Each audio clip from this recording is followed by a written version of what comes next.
Dobrý den, když jsem to rozbalil, tak se to rozpadlo, ten reflektor, je tam ulomená ta packa, tady vpravo dole je to vidět, celá ta trubička, v které je ten šroubek a drží to pohromadě, a je ulomený i zpředu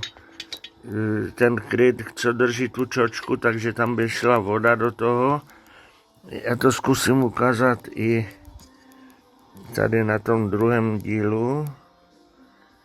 že je to celé polamané a tady to chybí ten předek, takže zkrátka je to nefunkční, nedá se to použít. Svítí to, ale svítí to na křivo, protože se to nedá rovně sešroubovat a tekla by tam voda, protože je ulomený ten přední krytek takový, který brání vodě, aby se tam dostala.